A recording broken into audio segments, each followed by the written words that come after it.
باطنیوں کے مبلغ دائی کہلاتے ہیں۔ ان کا کسی عام مسلمان کو پھانسنے کا طریقہ یہ ہے کہ ان کا مبلغ عام آدمی سے سوال کرتا ہے، خدا نے کائنات کو 7 دنوں میں کیوں بنایا؟ 7 آسمان کیوں ہیں؟ سورہ فاتحہ کی 7 آیتیں کیوں ہیں؟ کچھ آگے بڑھ کر یہ سوال کرتا ہے کہ دوزخ کیا ہے؟ یہ کیوں کر ممکن ہے کہ عذاب پانے والے لوگوں کو آخرت میں تازہ جسم ملیں گے، حالانکہ ان تازہ جسموں کا گناہ کرنے میں تو کوئی دخل نہ رہا ہوگا؟ گناہ تو ہمارا اس دنیا میں موجودہ جسم کرتا ہے، پھر جب آخرت میں تازہ جسم ملیں گے تو ان جسموں کو سزا ملنے کے کیا معنی ہے؟ سننے والا جب اپنے آپ کو لاجواب پاتا ہے تو دائی اسے مطمئن کرنے کے لیے کہتا ہے، اگر ان سوالوں کے جواب چاہتے ہو تو میرے ہاتھ پر بیعت کر لو، میں امام برحق کا نمائندہ ہوں، بیعت کرنے سے تمام چھپے ہوئے راز تم پر آشکار ہو جائیں گے۔ حسن خلیفہ مستنصر باللہ کے دربار میں جا پہنچا اور خلیفہ کا مقرب بن گیا۔ خلیفہ مستنصر کے 2 بیٹے ہیں، ایک کا نام مستعلی اور دوسرے کا نام نزار۔ حسن جب مصر سے روانہ ہونے لگا تو اس نے خلیفہ سے پوچھا، میں آپ کے دونوں بیٹوں میں سے کس کے نام پر بیعت لوں؟ جواب ملا، نزار کے حق میں، جبکہ افریقہ کے لوگ مستعلی کے حق میں بیعت ہوتے تھے۔ نزار کے حق میں شاید اس لیے بیعت لینے کو کہا گیا کہ دونوں بیٹوں میں سے کوئی بھی بیعت کے حق سے محروم نہ رہ جائے۔ حسن آج سے 31 برس پہلے یعنی 473 ہجری بمطابق 1080 عیسوی میں ایران واپس آیا اور یزد، لزکان اور طبرستان میں ہدایت کے مطابق نزار کے حق میں لوگوں سے بیعت لینے لگا۔ ہمارے دارالسلطنت رے کو اس نے ارادتاً نظر انداز کر دیا، کیونکہ یہاں کا گورنر نظام الملک کا داماد تھا جو فرقہ باطنیہ کے لوگوں کو ملحد سمجھتا تھا۔ حسن بن صباح نے مذہب کی تبلیغ کے لیے طاقت حاصل کرنا ضروری سمجھا، چنانچہ البرز کے سلسلہ کو میں وہ 483 ہجری بمطابق 1090 عیسوی میں قلعہ الموت پر قابض ہو گیا۔ یہ قلعہ قزوین سے رشت کو جانے والی سڑک کے کنارے 2 پہاڑوں کے درمیان نہایت دشوار گزار مقام پر واقع ہے۔ سنا ہے حسن بن صباح نے اس قلعے میں فردوس بری بھی بنا رکھی ہے۔ شداد نے بھی ایسا ہی کیا تھا۔ بہرحال زیادہ عرصہ نہ گزرا تھا کہ حسن بن صباح نے ہمارے شہر اصفہان کے قریب خلنجان میں شادش کا قلعہ بھی حاصل کر لیا۔ اس کے بعد تون، قائن اور بعض دوسرے مضبوط قلعے بھی اس شیطان نے حاصل کر لیے۔ اب ایک طرح سے دیکھا جائے تو سلجوقی حکومت کے اندر ایک اور حکومت باطنیوں کی قائم ہو چکی ہے۔ حسن بن صباح تحریک باطنیہ کا رئیس بنا، اسے دائی الدا کا لقب دیا گیا۔ اس کے مختلف اضلاع میں دائی کبیر اور دائی کبیر کے تحت متعدد دائی اس وقت پورے عالم اسلام میں لوگوں کو گمراہ کر رہے ہیں۔ دائیوں کے نیچے رفیق یا لاسک ہیں، آخری درجہ فدائیوں کا ہے۔ فدائی اس تحریک کے لیے اپنی زندگیاں پیش کرتے ہیں، اس لیے ان کے انتخاب میں بڑی احتیاط برتی جاتی ہے۔ فدائی عموماً وہ نوجوان ہوتے ہیں جو اپنی جان پر کھیل کر دائی الدا یا شیخ الجبل کے حکم کی تعمیل کرتے ہیں۔ یہ نوجوان مذہب باطنیہ کی فلسفیانہ تعلیم سے بہت زیادہ واقف نہیں ہوتے، لیکن جاہل بھی نہیں ہوتے۔ وہ ہر زبان بول لیتے ہیں اور اس میں بے تکلف بات چیت بھی کر لیتے ہیں۔ جن امراء کو دائی الدا قتل کرانا چاہتا ہے وہ جان پر کھیل کر انہیں قتل کر دیتے ہیں۔ حسن بن صباح تو آج سے 19 برس پہلے مر گیا، لیکن اس کی حکومت ابھی تک چل رہی ہے۔ قلعہ الموت کے موجودہ حکمران کو شیخ الجبل کہا جاتا ہے۔ وہ جنت بھی ابھی تک قلعہ الموت میں قائم ہے جو حسن بن صباح نے بنائی تھی۔ اس میں طرح طرح کے پھلوں کے درخت ہیں، شہد، دودھ اور شراب کی ندیاں بہتی ہیں۔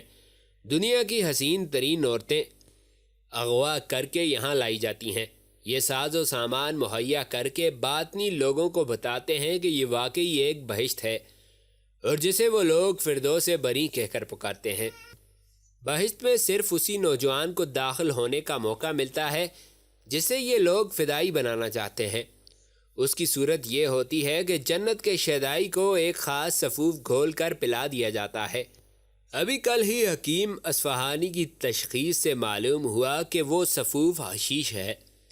بہرحال اس نوجوان کے ہوش و حواس معطل ہو جاتے ہیں تو اسے جنت میں داخل کر دیا جاتا ہے، اور جب اس کی آنکھیں کھلتی ہیں تو وہ اپنے آپ کو ایسی فضا میں پاتا ہے جو اس کے لیے حقیقی جنت کا درجہ رکھتی ہے۔ یہاں وہ چند دن گزار لیتا ہے تو پھر اسے وہی صفوف پلا کر باہر پہنچا دیا جاتا ہے۔ اب فدائی جنت دیکھ لیتا ہے، اس لیے وہ اس میں داخل ہو جانے کے لیے ہمیشہ بہتاب رہتا ہے۔ بعدنی جب کسی شخص کو قتل کروانا چاہتے ہیں تو اس کے لیے ایک فدائی کو مامور کر دیتے ہیں اور حکم دیتے ہیں کہ اس شخص کو عین مجمع میں قتل کیا جائے۔ اگر تم بچ گئے تو غازی، ورنہ فردوس بنی تمہاری منتظر ہے۔ فدائی مخالفین کو قتل کرنے کے بعد کم ہی بچ کر آتے ہیں، کیونکہ وہ اپنے شکار کو عین اس وقت مارتے ہیں جب وہ جمعہ کی نماز سے فارغ ہو چکتا ہے یا کسی اور اجتماع میں شامل ہوتا ہے۔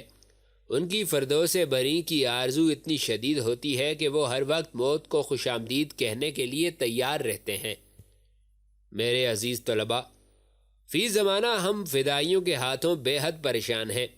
انہی لوگوں کے ہاتھوں بڑے بڑے قیمتی انسان مارے جا رہے ہیں۔ آپ تو جانتے ہیں میرے استاد اور ہماری سلطنت کے مدبر وزیر نظام الملک توسی کا قتل بھی انہی لوگوں نے کیا ہے۔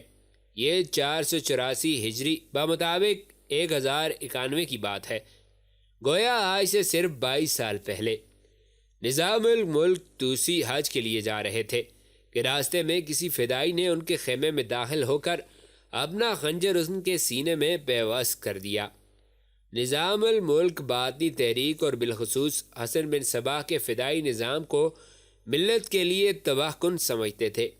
آپ عمر بھر اس کا کلا کما کرنے کے لیے کوشاں رہے۔ حسن بن صباح تو 485 ہجری بمطابق 1092 عیسوی میں فوت ہو گیا، لیکن اس کی تحریک اب پہلے سے زیادہ بھیانک انداز میں سرگرم ہے۔ لیجئے، میں نے نصر الدین کے سوال پر آپ لوگوں کو پوری تفصیل کے ساتھ باطنیوں کے بارے میں بتا دیا۔ ابو سلیم بغدادی کی معلومات افزا تقریر سے طلباء میں سناٹا چھا گیا۔ نصر الدین سمیت سب ششدر تھے کہ ابو سلیم بغدادی باطنیوں کے بارے میں کتنا زیادہ جانتے ہیں۔ یہی سوچ کر ایک طالب علم نے پوچھا، شیخ مکرم، آپ باطنیوں کے بارے میں اس قدر زیادہ کیسے جانتے ہیں؟ یہ سب معلومات آپ کو کہاں سے ملی؟ ابو سلیم حسب عادت مسکرا دیے، میں حسن بن صباح کو اس وقت سے جانتا ہوں جب یہ ریم میں تھا۔ عطاش کے بارے میں تو آپ نے بھی سن رکھا ہوگا۔ عطاش اسی شہر یعنی اصفہان کا رہنے والا تھا۔ ریم میں میری کئی بار عطاش اور حسن سے ملاقات ہوئی، ان کے ساتھ میرے بڑے مباحثے ہوئے، لیکن وہ مجھے باطنی مذہب پر لانے میں ناکام رہے۔ حسن اس وقت بھی اپنے مذموم منصوبے سنایا کرتا تھا۔ عطاش کے ساتھ تو میری اچھی خاصی صاحب سلامت تھی۔ اس کا بیٹا احمد، جس کی بازار کے چوراہے میں کپڑا بیچنے کی دکان ہے، باطنی مذہب سے منحرف ہے، میری بہت عزت کرتا ہے۔ آپ لوگ بھی اسے جانتے ہیں، اور پھر اتنے زیادہ قتل و غارت کے بعد باطنیوں کی حقیقت کسی سے بھی چھپی نہ رہی۔ میں تو پھر ان کے بارے میں تجسس کرتا اور زیادہ سے زیادہ معلومات حاصل کرتا رہتا ہوں۔ عزیز طلباء، ہم لوگ اس وقت ایک سنگین عذاب میں مبتلا ہیں۔ یہ آپ نوجوانوں کا فرض بنتا ہے کہ آپ لوگ اس تحریک کے خلاف اٹھ کھڑے ہوں اور اس شیطانیت کو مٹا کر دم لیں۔ سب طلباء اپنے اپنے دل میں شیخ کی بات سن کر باطنیوں کی مخالفت کا عزم کرنے لگے، لیکن نصر الدین کی حالت سب سے زیادہ مختلف تھی۔ وہ تو یہ تہیہ کر چکا تھا کہ بہر صورت باطنیوں کے خلاف اٹھ کھڑا ہوگا۔ اس کے اعصاب تن گئے اور اس نے دل میں مصمم ارادہ کر لیا کہ وہ آج سے ہی باطنیوں کا کلا کما کرنے کی جدوجہد شروع کر دے گا۔ باطنیوں کے موضوع پر ابو سلیم کی تقریر اور بات چیت ختم ہوئی تو حسب معمول جماعت نے اپنا نصابی سبق پڑھنا شروع کر دیا۔ جامعہ سے فارغ ہو کر نصر الدین واپس لوٹا تو اس کے ارادے خطرناک تھے۔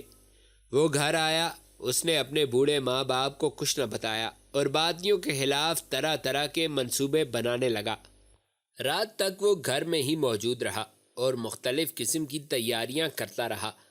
رات کا پہلا پہر شروع ہوتے ہی اس کے بوڑھے ماں باپ سو گئے۔ تب نصر الدین اٹھا۔ اس نے اپنی شمشیر کمر سے لٹکائی، ایک تیز دھار خنجر پنڈلی کے ساتھ باندھا اور گھر سے نکل آیا۔ آج وہ ساری رات اصفہان کے ان ویران حصوں میں گھومنا چاہتا تھا جہاں باطنی قاتل زیادہ تر وارداتیں کیا کرتے تھے۔ شہر کی گلیاں سنسان پڑی تھیں۔ اصفہان کی مخصوص تیز ہوا گلی کوچوں میں سنسناتی پھر رہی تھی۔ ہر طرف تاریکی تھی، چاند کی آخری راتیں تھیں، چنانچہ ستاروں کی مدھم مدھم روشنی گلیوں اور راستوں کو روشن کرنے کے لیے ناکافی تھی۔ سنسناتی ہوئی ہوا کی آواز میں بھی کبھی کبھی آوارہ کتوں کے بھونکنے کی آوازیں بھی شامل ہو جاتیں۔ اصفہان کے لوگ اپنے اپنے بستروں میں دبکے خواب خرگوش کے مزے لے رہے تھے۔ نصر الدین کے بوڑھے ماں باپ اپنے بیٹے کی کارگزاری سے بے خبر سوئے ہوئے تھے۔ کبھی کبھی کوتوال شہر کے سپاہیوں اور ان کی معیت میں صدا لگانے والے چوکیداروں کی آواز دور سے سنائی دیتی۔ نصر الدین کا دل دھڑک رہا تھا۔ وہ ایسے کاموں کا تجربہ نہ رکھتا تھا، لیکن آج اس نے وہ راہ جان لینے کا فیصلہ کر لیا تھا جو گزشتہ 2.5 ماہ سے اہلیان اصفہان کا المیہ تھا۔ یہ نصر الدین کی نادانی تھی کہ وہ بلا سوچے سمجھے ان خطرناک حالات میں گھر سے نکل کھڑا ہوا۔ اندھیرا اور سنسان رات اور سائیں سائیں کرتی ہوئی گلیاں دیکھ کر اس کے دل میں کئی مرتبہ خیال آیا کہ واپس لوٹ جائے۔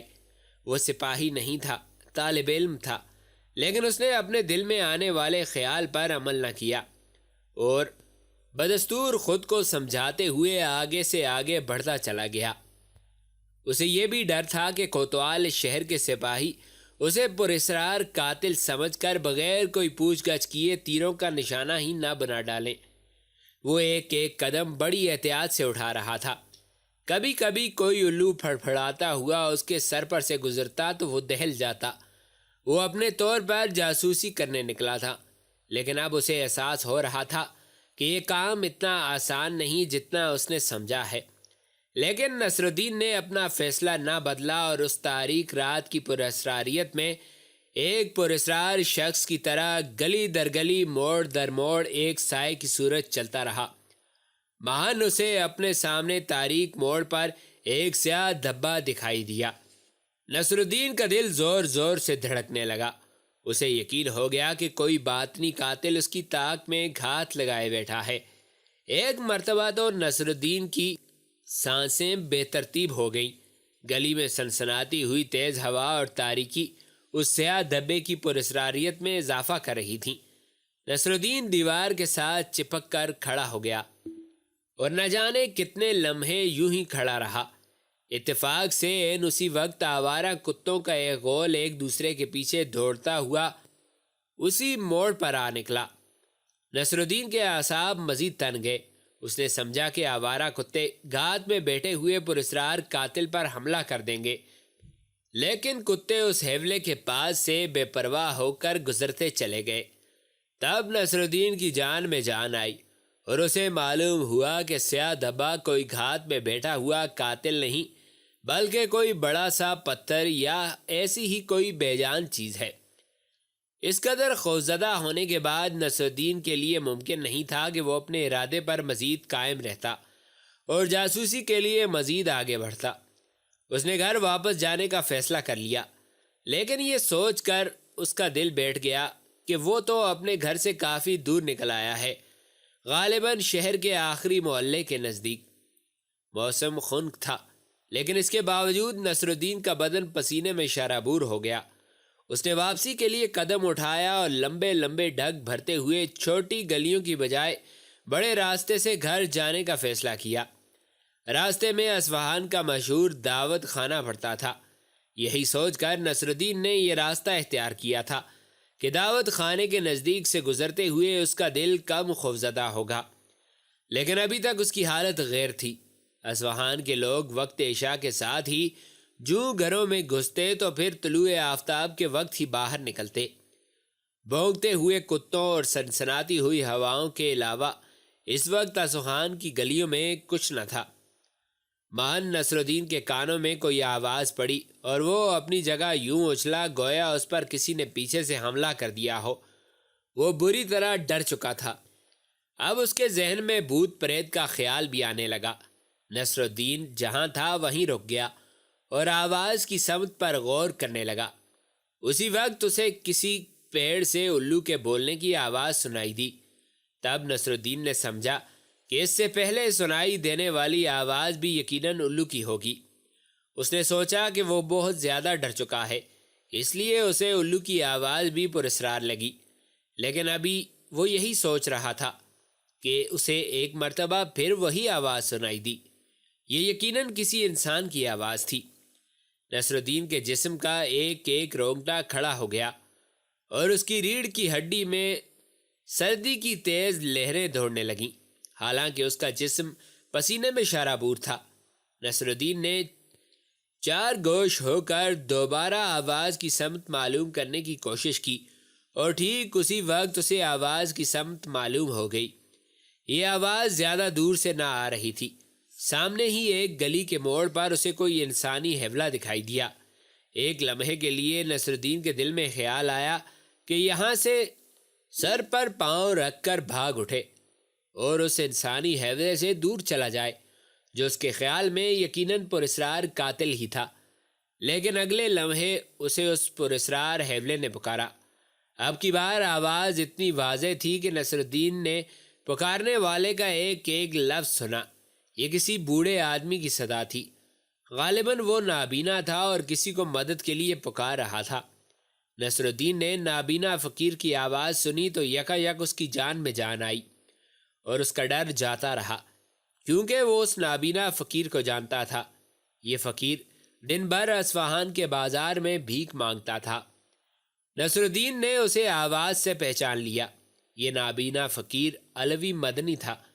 اصفہان کا بچہ بچہ اس کمزور اور بوڑھے نابینا کو جانتا تھا۔ نابینا فقیر کی آواز پھر ابھری، ارے ہے کوئی اللہ کا نیک بندہ جو اس نابینا کا ہاتھ پکڑ کر کوچے سے اس کے گھر تک پہنچا دے، خدا اسے نیک اجر دے گا۔ اب تو نصر الدین کو پختہ یقین ہو گیا کہ صدا لگانے والا نابینا فقیر علوی مدنی ہی ہے۔ چنانچہ اس کے اعصاب ڈھیلے ہو گئے اور دل سے یکلخت سارے کا سارا خوف نکل گیا۔ بھلا وہ علوی مدنی سے کیوں ڈرتا؟ یہ تو ایک نحیف اور نابینا بوڑھا ہے۔ نصر الدین نے خود کو اپنی بزدلی اور کوتا اندیشی پر کوسا اور تیزی سے علوی مدنی کی مدد کرنے کے لیے آگے بڑھا۔ وہ بوڑھے کے نزدیک پہنچا تو یہ دیکھ کر اس کا سارا شک دور ہو گیا کہ صدا لگانے والا نابینا فقیر واقعتاً علوی مدنی ہی تھا۔ نصر الدین نے اس کے قریب پہنچتے ہی کہا، بابا تم اس وقت یہاں کیا کر رہے ہو؟ یہ کوئی وقت ہے کسی نابینا شخص کے گھر سے باہر نکلنے کا؟ نہ جانے نصر الدین کو ایسا کیوں لگا کہ علوی مدنی اس کی آواز سن کر زیر لب مکروہ انداز میں مسکرایا ہے۔ ساتھ ہی اس کی ریڑھ کی ہڈی میں سنسنی کی لہر دوڑ گئی، لیکن علوی مدنی نے جواب دیا، بس بیٹا دوائی لینے کے لیے نکلا تھا، راستہ بھٹک گیا، تم ہی میری مدد کر دو، مجھے میرے گھر پہنچا دو، خدا تمہارا بھلا کرے۔ نصر الدین نے خود کو پھر کوسا، کیونکہ اب وہ خواہ مخواہ علوی مدنی سے بھی خوفزدہ ہونے لگا تھا۔ چنانچہ اس نے دل ہی دل میں خود کو ڈانٹا اور ہاتھ بڑھا کر علوی مدنی کا ہاتھ تھام لیا۔ اب نابینا فقیر تاریک رات کی سنسان گلیوں میں نصر الدین کو لیے جا رہا تھا۔ نصر الدین کا دل انجانے خدشات سے بے طرح دھڑک رہا تھا۔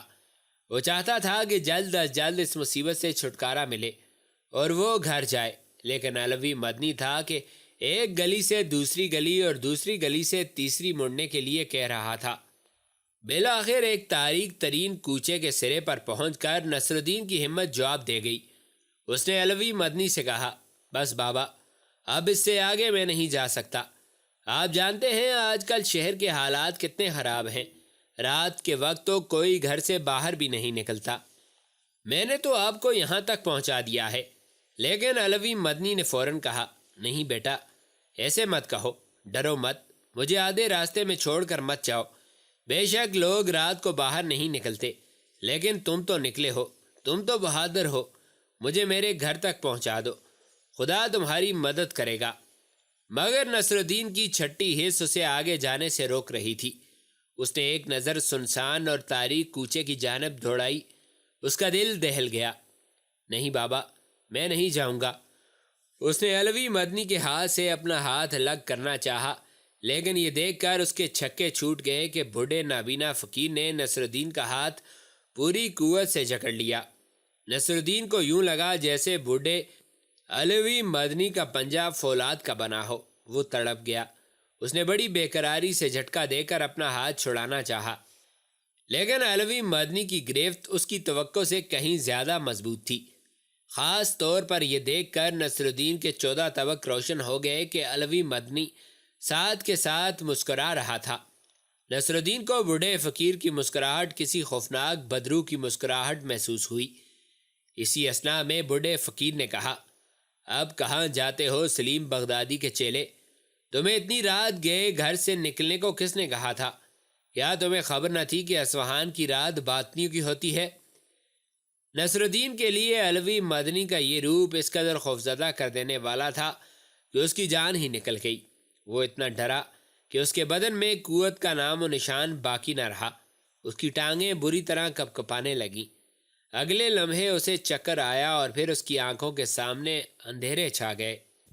اس کی آنکھ کھلی تو اس نے خود کو لہو سے لبریز جہنم میں پایا۔ یہ غالباً کوئی تہ خانہ تھا، کیونکہ دن کا وقت ہونے کے باوجود روشنی زیادہ نہیں تھی۔ وہ چاروں خانے چت لیٹا بے سدھ پڑا رہا۔ اسے کچھ سجائی نہ دیا کہ وہ کہاں ہے اور کیوں ہے۔ تھوڑی دیر بعد اسے گزشتہ شب کے واقعات یاد آنے لگے۔ وہ باطنیوں کے خلاف جاسوسی کرنے کے لیے گھر سے نکلا تھا۔ ابھی رات کا پہلا پہر ہی تھا۔ وہ گلیوں میں گھومتا رہا۔ پھر اسے دعوت خانے کے نزدیک نابینا فقیر علوی مدنی دکھائی دیا۔ علوی مدنی کے بعد کیا ہوا وہ سب کچھ اسے یاد آ گیا تھا۔ تو گویا علوی مدنی کی قید میں ہے، بالفاظ دیگر باطنیوں کی قید میں۔ اس نے یہی سوچا اور اٹھ کر بیٹھ گیا، لیکن یہاں عجیب سی بدبو تھی، سڑاند اور تعفن۔ یوں لگتا تھا کہ یہ جگہ گویا مذبح خانہ ہے۔ اس نے اپنے آپ کو میلی لکڑی کی دیوار سے بنی ایک چھوٹی سی کوٹھڑی میں پایا، جس کا دروازہ ٹوٹا ہوا تھا اور دوسری طرف ایک بڑا ہال معلوم پڑتا تھا۔ کوٹھڑی کا فرش دھول، گندگی اور چھلکوں سے بھرا پڑا تھا۔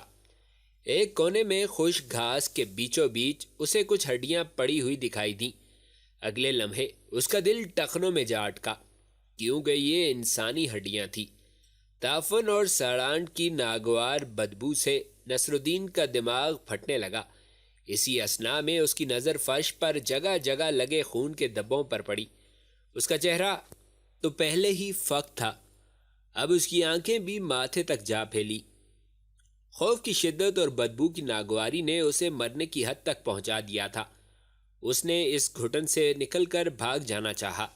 وہ اٹھا اور کوٹھڑی سے باہر نکلنے کے لیے ٹوٹے ہوئے دروازے کی جانب لپکا، لیکن جو ہی وہ دروازے کے خلا سے گزر کر بڑے ہال میں آیا، اس کی حیرت ساتویں آسمان کو چھونے لگی۔ یہ سارا ہال انسانی لاشوں سے بھرا پڑا تھا۔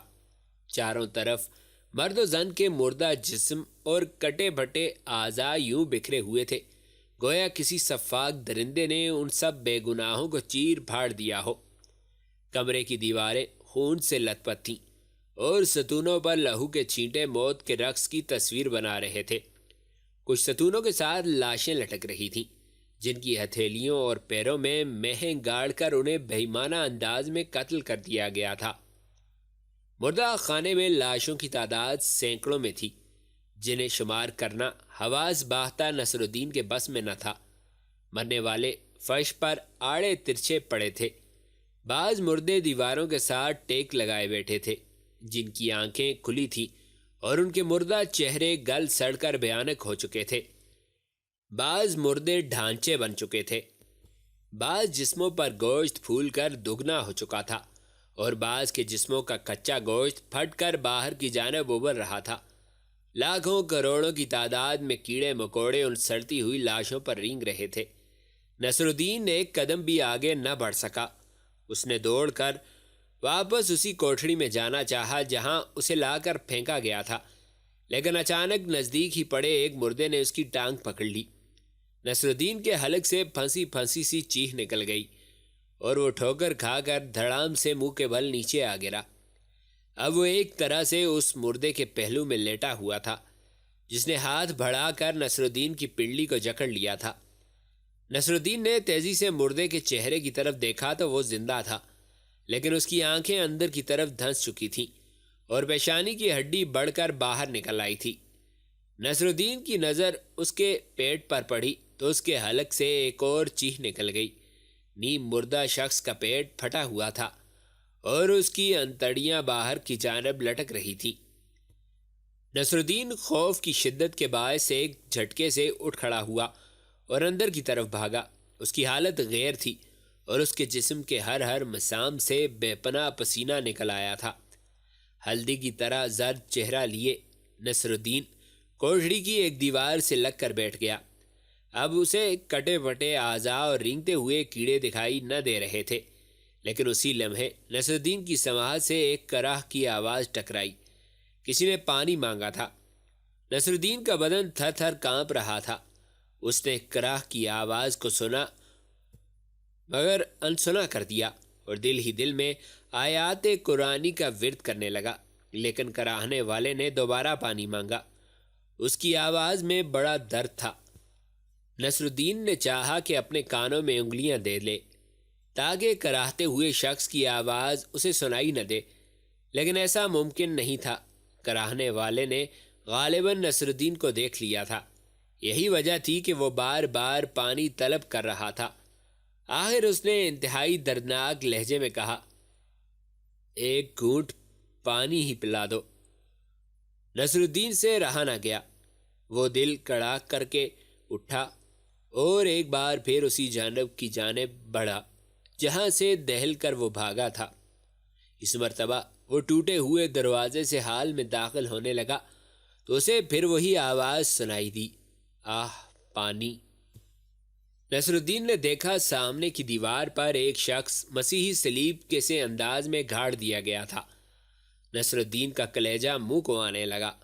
وہ مردہ جسموں اور کٹی پھٹی لاشوں کے بیچوں بیچ سے گزرتا ہوا افقی دیوار کے پاس جا پہنچا۔ کراہنے والا شخص یہی تھا۔ اسے زمین سے چند فٹ بلندی پر میخوں کی مدد سے دیوار میں گاڑ دیا گیا تھا۔ زخمی کے دونوں بازو مسیح کی تصویر کی طرح دائیں بائیں پھیلے ہوئے تھے۔ اس کی ہتھیلیوں میں موٹی موٹی میخیں یوں ٹھوک دی گئی تھیں کہ اب اس کے پورے جسم کا وزن انہی میخوں کے سہارے لٹک رہا تھا۔ نصرالدین سے یہ منظر نہ دیکھا گیا۔ اسے اب کائی آئی اور یوں لگا جیسے اس کا کلیجہ کٹ کر منہ کے راستے باہر آ رہے گا۔ اس نے اپنی ہتھیلی اپنی آنکھوں پر رکھ لی، لیکن اگلے لمحے اسے پھر وہی آواز سنائی دی، پانی۔ نصرالدین نے تیزی سے پورے حال میں پانی تلاش کرنے کے لیے نظر دوڑائی۔ چاروں طرف لاشوں کے انبار لگے ہوئے تھے اور کٹے پھٹے اعضاء دکھائی دیے، لیکن حیرت کی بات تھی کہ ایک کونے میں اسے مٹی کا ایک مٹکا پڑا نظر آیا۔